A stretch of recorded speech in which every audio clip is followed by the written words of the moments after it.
ನಮಸ್ಕಾರ ಸ್ನೇಹಿತರೆ, ಇವತ್ತಿನ ವಿಡಿಯೋ ನಿಮಗೆ ಸೇವಾ ಸಿಂಧು ಮೂಲಕ ಬಸ್ ಪಾಸ್ಗೆ ಯಾವ ತರ ಅಪ್ಲೈ ಮಾಡೋದು ಅಂತ ತಿಳಿಸ್ಕೊಡ್ತೀನಿ. 15ನೇ ತಾರೀಕಿಂದ ಓಪನ್ ಆಗೈತೆ. ಯಾರೆಲ್ಲ ಹ್ಯಾಂಡಿಕ್ಯಾಪ್ಗಳಿದ್ದೀರೋ ಅಂದ್ರೆ ಅಂಗವಿಕಲರಿದ್ದೀರೋ ಅವರೆಲ್ಲ ಸೇವಾ ಸಿಂಧು ಮೂಲಕ ಅಪ್ಲಿಕೇಶನ್ ಹಾಕ್ಬೋದು.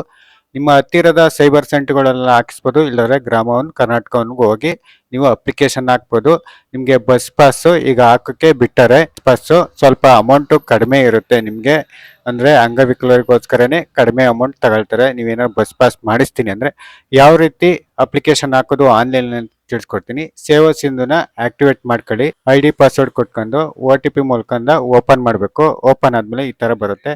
ಇಲ್ಲಿ ಅಪ್ಲೈ ಸರ್ವಿಸ್ ಅಂತ ಐತಲ್ಲ, ಇದ್ರ ಮೇಲೆ ಕ್ಲಿಕ್ ಮಾಡಿ. ವಿ ಆಲ್ ಅವೈಲಬಲ್ ಸರ್ವಿಸ್ ಅಂತ ಐತಲ್ಲ, ಇದ್ರ ಮೇಲೆ ಕ್ಲಿಕ್ ಮಾಡಿ. ಈ ತರ ಓಪನ್ ಆಗುತ್ತೆ. ಇಲ್ಲಿ ಬಸ್ ಪಾಸ್ ಅಂತ ಹೊಡಿರಿ. ಕ್ಲಿಕ್ ಮಾಡಿದ ತಕ್ಷಣ ಈ ತರ ಓಪನ್ ಆಯ್ತು. ಇಸೂರ್ bus pass physical challenge KCRTC ಅಂತ ಐತಲ್ಲ, ಇದ್ರ ಮೇಲೆ ಕ್ಲಿಕ್ ಮಾಡ್ಬೇಕಾಗುತ್ತೆ. ಕ್ಲಿಕ್ ಮಾಡಿದ ತಕ್ಷಣ ಈ ತರ ಓಪನ್ ಆಗುತ್ತೆ ನೋಡಿ.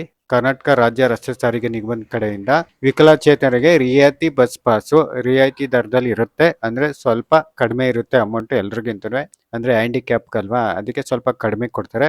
ನೀವೇನೋ ಅಪ್ಲಿಕೇಶನ್ ಹಾಕಂದ್ರೆ ಹಾಕ್ಬೋದು. ಅವ್ರವ್ರ ಹೆಸರಲ್ಲಿ ಅಪ್ಡೇಟಿಂಗ್ KYC ಮಾಡ್ಕೊಂಡಿರೋ ಸೇವಾ ಸಿಂಧು ಮೂಲಕನೇ ಹಾಕ್ಬೇಕಾಗುತ್ತೆ.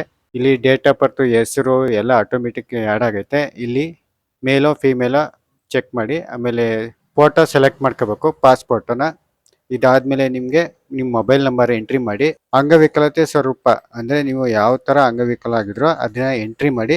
ಎಷ್ಟು ಪರ್ಸೆಂಟ್ ಇದ್ದದೋ ಕಾರ್ಡಲ್ಲಿ, ಫಿಸಿಕಲ್ ಕಾರ್ಡಲ್ಲಿ ಎಷ್ಟು ಪರ್ಸೆಂಟ್ ಇದೆ ಅದು ಆ್ಯಡ್ ಮಾಡಬೇಕು. ನಿಮ್ಮ ಕ್ಯಾಸ್ಟ್ ಸೆಲೆಕ್ಟ್ ಮಾಡ್ಕೋಬೇಕು. ಇದಾದ್ಮೇಲೆ ನಿಮ್ಮ ಪೂರ್ತಿ ವಿಳಾಸ ಎಂಟ್ರಿ ಮಾಡಿ. ಪರ್ಮನೆಂಟ್ ಅಡ್ರೆಸ್ ಅದೇ ಆದರೆ ಎಸ್ ಅಂತ ಕೊಡಿ. ಇದಾದ್ಮೇಲೆ ನೀವು ಗೌರ್ಮೆಂಟ್ ಎಂಪ್ಲಾಯಿರ ಅನ್ಎಂಪ್ಲಾಯಿರ ಅದನ್ನು ಕ್ಲಿಕ್ ಮಾಡಬೇಕಾಗುತ್ತೆ. ಎಂಪ್ಲಾಯರ್ ಅಲ್ಲ ಅಂತಂದ್ರೆ government, not in employer same government office ಅಂತ ಇದು ಕ್ಲಿಕ್ ಮಾಡಿ. ಇಲ್ಲಿ ID ಕಾರ್ಡ್ ಎಂಟ್ರಿ ಮಾಡಬೇಕು. ನಿಮ್ಮ ಹ್ಯಾಂಡಿಕ್ಯಾಪ್ ID ನಂಬರು ಬಸ್ ಯಾವ ವಿಭಾಗದಲ್ಲಿ ನೀಡ್ತಾರೋ ಅದನ್ನು ಸೆಲೆಕ್ಟ್ ಮಾಡಿ. ನೀವು ಯಾವ ಜಿಲ್ಲೆಗೆ ಸೇರಿರ್ತೀರ ಅದನ್ನು ಸೆಲೆಕ್ಟ್ ಮಾಡಿ. ಅದಾದ್ಮೇಲೆ ಇಲ್ಲಿ ಐ ಅಗ್ರಿ ಅಂತ ಕೊಟ್ಟು ಇಲ್ಲಿ ಕ್ಯಾಪ್ಚರ್ ಕೋಡ್ ಎಲ್ಲ ಎಂಟ್ರಿ ಮಾಡಿ ಸಬ್ಮಿಟ್ ಅಂತ ಕೊಡಿ. ಎಲ್ಲ ಕರೆಕ್ಟ್ ಆಗಿದೆಯಾ ನೋಡ್ಕೋಬೇಕು.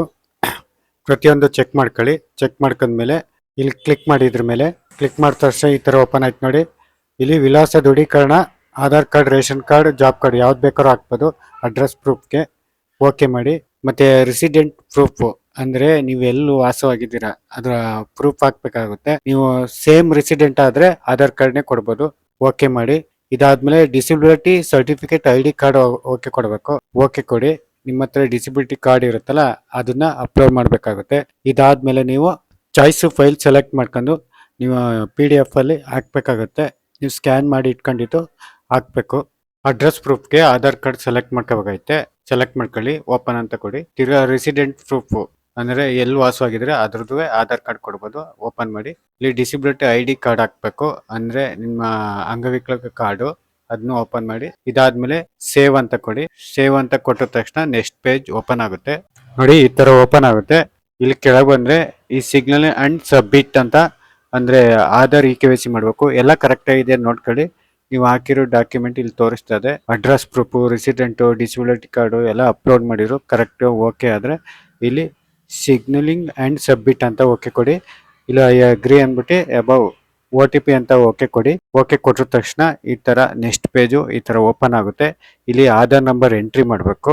ಅಂದ್ರೆ ಡಿಸಬಿಲಿಟಿ ಕಾರ್ಡ್ ಇರುತ್ತಲ್ಲ ಅವರು ಆಧಾರ್ ಕಾರ್ಡ್ ನಂಬರ್ ಎಂಟ್ರಿ ಮಾಡಬೇಕು. ಇಲ್ಲಿ ಆಧಾರ್ ಕಾರ್ಡ್ ನಂಬರ್ ಎಂಟ್ರಿ ಮಾಡಿ ಗಿಟ್ OTP ಅಂತ ಕೊಡಬೇಕು. ಗಿಟ್ OTP ಅಂತ ಕೊಟ್ಟ ತಕ್ಷಣ OTP ಸೆಂಡ್ ಆಗುತ್ತೆ. ಆ OTP ನಂಬರ್ ಇಲ್ಲಿ ಎಂಟ್ರಿ ಮಾಡಬೇಕು. ಎಂಟ್ರಿ ಮಾಡಿಬಿಟ್ಟು ಸಬ್ಮಿಟ್ ಅಂತ ಕೊಡ್ಬೇಕಾಗುತ್ತೆ. ಕರೆಕ್ಟ್ ಆಗಿ ನಂಬರ್ ಎಂಟ್ರಿ ಮಾಡಿ ಸಬ್ಮಿಟ್ ಅಂತ ಕೊಡಿ. ಕೊಟ್ಟ ತಕ್ಷಣ ಈ ತರ ಸಬ್ಮಿಟ್ ಆಗಿ ಸಕ್ಸಸ್ಫುಲ್ ಆಗಿ ಅಕ್ನಾಲೆಜ್ಮೆಂಟ್ ಜನರೇಟ್ ಆಗುತ್ತೆ. ಈ ತರ ಡಿಸಬಿಲಿಟಿ ಕಾರ್ಡ್ ಇರೋರು ಬಸ್ ಪಾಸ್ಗೆ ಅರ್ಜಿ ಹಾಕ್ಬೋದು. ಇದನ್ನ ಅಪ್ಲಿಕೇಶನ್ ನಿಮ್ಮ ಹತ್ತಿರದ ಸೈಬರ್ ಸೆಂಟ್ರು, CSC ಸೆಂಟರು ಮತ್ತೆ ಗ್ರಾಮವನ್ನು ಪ್ರತಿಯೊಂದು ಕೇಂದ್ರದಲ್ಲೂ ಹಾಕ್ಬೋದು. ನೀವೇ ನಿಮ್ಮ ಫೋನಲ್ಲೂ ಹಾಕ್ಬೋದು. ಸೇವಾ ಸಿಂಧು ಪೋರ್ಟಲ್ಗೆ ಹೋಗಿ ID ಪಾಸ್ವರ್ಡ್ ಕ್ರಿಯೇಟ್ ಮಾಡ್ಕೊಂಡು ನೀವೇ ಹಾಕ್ಬೋದು. ಗೊತ್ತಾಗ್ಲಿಲ್ಲ ಅಂದ್ರೆ ನಿಮ್ಮ ಹತ್ತಿರದ ಸೆಂಟರ್ಗಳಿಗೆ ಹೋಗಿ ಅಪ್ಲಿಕೇಶನ್ ಹಾಕ್ಸಿ. ಈ ಮಾಹಿತಿ ನಿಮ್ಗೆ ಇಷ್ಟ ಆಗದೆ ಅಂತ ಅನ್ಕೊಳ್ತೀನಿ. ಇಷ್ಟ ಆಗಿದ್ರೆ ಲೈಕ್ ಮಾಡಿ, ಕಮೆಂಟ್ ಮಾಡಿ, ಶೇರ್ ಮಾಡಿ.